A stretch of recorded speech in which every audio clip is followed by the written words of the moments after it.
Rolando, ¿hace cuánto tiempo venimos hablando de los incendios forestales y cómo el Perú vivía en una suerte de retrasado en el tiempo? Porque desde el futuro nos avisaban otros países, otras regiones, lo que podía suceder en nuestro país. Así es, y muchas veces con diferentes tipos de desastres, con diferentes tipos de situaciones que han ocurrido en los países que nos rodean, hemos mencionado, o sea, nosotros no somos ajenos a este tipo de situaciones.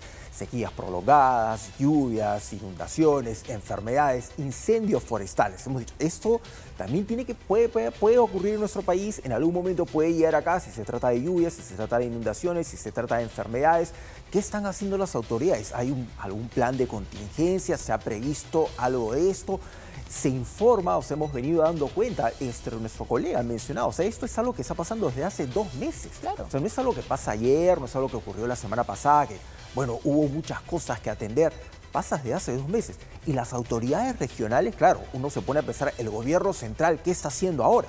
Pero, ¿y las autoridades regionales qué hacían en su momento? ¿Se han tomado alguna previsión? Los bomberos, es dramático lo que ellos dicen, ya no podemos seguir atendiendo porque necesitamos descansar, ya no nos damos abasto, porque claro, en una situación tan extenuante puede darse el caso de un grupo de bomberos que se queda atrapado, termina muriendo por el mismo tiempo. Cambian los vientos. Así es una situación muy peligrosa. Y esto que estamos viendo no solamente está ocurriendo en nuestro país.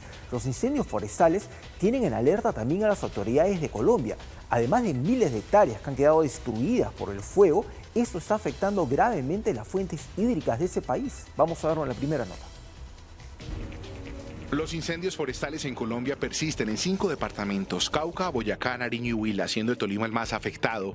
Actualmente hay 15 conflagraciones activas. Se han consumido más de 12.000 hectáreas de la reserva forestal del bosque seco tropical que abastece las fuentes hídricas del acueducto de la cabecera municipal y otras jurisdicciones de gran importancia para completar 9 nacederos hoy afectados. La calamidad que se está viviendo en el municipio de Aipe es bastante importante y debe ser atendida con prontitud.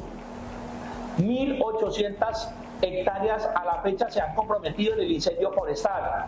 En Huila y Tolima, municipios como Palermo y Natagaima han recibido apoyo aéreo para las labores de extinción. Sin embargo, en lugares como Campo Alegre, el fuego sigue siendo una amenaza para el ecosistema. Las altas temperaturas y la falta de lluvias han complicado las labores de control.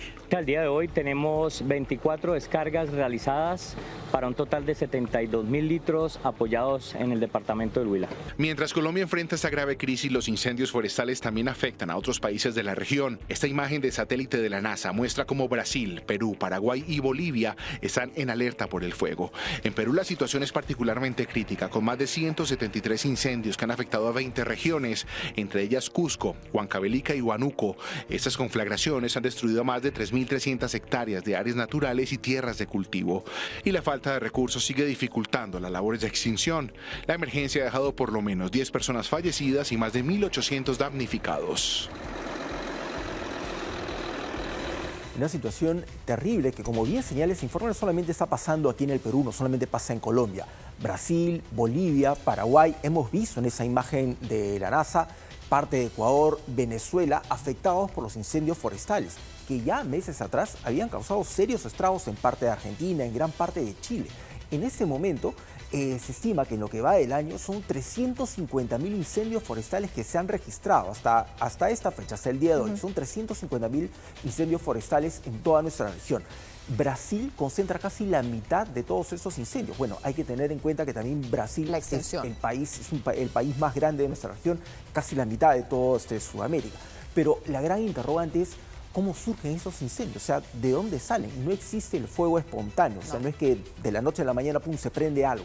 Entre el 80 y el 90% de los incendios, esa es una estadística a nivel mundial, son producidas por las personas. Claro. Y esto se incluye desde las prácticas agrícolas, para la expansión del terreno agrícola, para poder expandir cultivos. Esa imagen es la que yo les mencionaba. Es una imagen terrible porque te muestra cómo todo el continente todo eso rojo está en rojo. Todos esos son focos de incendios forestales. El continente está en llamas. Está en llamas. Les explicaba, o sea, las causas de estos incendios están para ampliar la frontera agrícola, para poder cultivar, en algunos casos para eliminar maleza, mala hierba, algunas regiones como para preparar la tierra para nuevos cultivos, pero también se ha registrado que hay muchos lugares donde se prende fuego para ahuyentar animales, ahuyentar insectos, en algunos casos ampliar también la frontera para poder talar, para poder sembrar árboles cuya madera se va a utilizar. No toda la madera de los árboles se puede aprovechar, entonces hay taladores que utilizan esto para incendiarlo. También tienes el caso de pirómanos, personas que por una voluntad destructiva prenden fuego, y esto se encuentra también con una condición climática lamentable que ha hecho propicio que el fuego se propague rápidamente. Hemos tenido sequías prolongadas, altas temperaturas, el aire corre con mayor temperatura, es mucho más caliente, tienes gran cantidad de vegetación seca que lógicamente se va a prender muy rápido y va a expandirse de inmediato. Entonces ahí es donde empiezas a encontrar muchos problemas. Además de esto, tienes autoridades que no se han preparado debidamente, tienes una respuesta del mismo gobierno central que es lenta o que pareciera que no le presta atención. Recordarás, hace unos años hubo graves incendios forestales en Brasil y eso le valió severas críticas al expresidente Jair Bolsonaro, que dijo no hay incendios, eso están exagerando, y después eran extensiones enormes las que se habían destruido. Claro, y esperar, ya está lloviendo, esa no es la respuesta o la solución, que la naturaleza se encargue, aunque en realidad muchos expertos, ayer escuchaba a Jonathan Cárdenas en Punto Final explicar que ya ante la magnitud y la extensión del incendio es la naturaleza la que idealmente va a tener que encargarse, porque es muy difícil ya que la intervención humana logre contenerlos. Pero ¿cómo manejar esta situación de los incendios, considerando que tienes dos problemáticas? Por un lado, la problemática de las economías informales, la tala ilegal, la minería ilegal que destruye, devasta y justamente deja todos esos terrenos áridos, devastados, luego de haberles extraído todos los metales posibles para que luego se incendien. Y sobre la minería ilegal, hasta ahora las autoridades se hacen las locazas. Sabemos que las economías ilegales financian también campañas políticas, entonces hay un claro interés por no mirarlas y no atenderlas y contenerlas. Pero por otro lado tienes la situación de las poblaciones que tienen tradiciones antiguas, costumbres milenarias, pero a esa población tú sí la puedes capacitar, tú sí la puedes reeducar, así como les has enseñado a hacer reconversiones de terreno. Ya no plantes coca, vas a talar café, vas a sembrar café, y así, pero ¿dónde está? Eso sí el Estado puede intervenir de una manera mucho más sencilla, con capacitación. Así es, cuando tú tienes una población organizada, sí es factible que el gobierno, las autoridades regionales se hagan presentes, como tú bien señalas, realicen una capacitación, la preparación de las mismas tierras para poder cultivar, etc. Con las técnicas nuevas. Pero cuando tienes mucha informalidad, no solamente la minería ilegal, tienes pozas de maceración de hoja de coca, tienes tala informal, tienes una serie de actividades informales que parece que a nadie le interesa, que están creciendo, que van avanzando. La minería informal en nuestro país es una de las principales causas de la depredación de los bosques, de la flora y de la fauna, porque lógicamente destruyes toda la vegetación y todos los animales que están ahí terminan huyendo, terminan muriendo. Detrás de esto también hay una constante, se puede decir, una constante campaña de acoso en contra de los dirigentes nativos que tratan de defender estas tierras, pero que hemos visto que han sido asesinados. ¿Cuántos han sido asesinados? Impunidad. O sea, hay decenas de líderes indígenas que viven en esas regiones que los han asesinado y no hay culpables, nadie sabe nada. Y eso es justamente también porque lo que más hacen las personas de la Amazonía, en las zonas de Amazonía, es cuidar su territorio, es tratar de preservarlo, explicar la relevancia que tienen para el medio ambiente, no solamente local, sino nacional, regional, mundial, por la importancia de la selva, la importancia de los recursos hídricos que ahí también se generan. No por gusto, nosotros eso ya... es más severo. Los recursos hídricos que empiezan a quedar afectados porque los bosques son generadores de esos recursos. En otras palabras, son generadores de agua.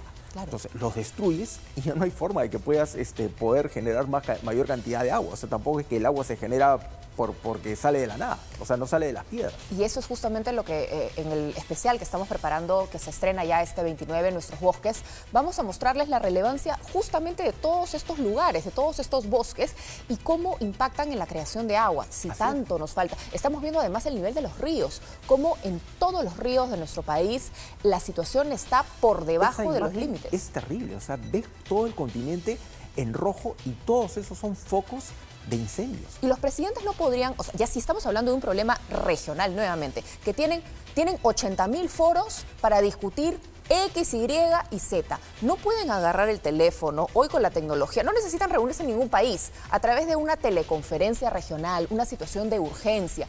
Le preguntaban al premier Adrián Sen, ¿qué tal? ¿Necesitamos ayuda internacional? Para declarar internacional tienes que declarar estado de catástrofe.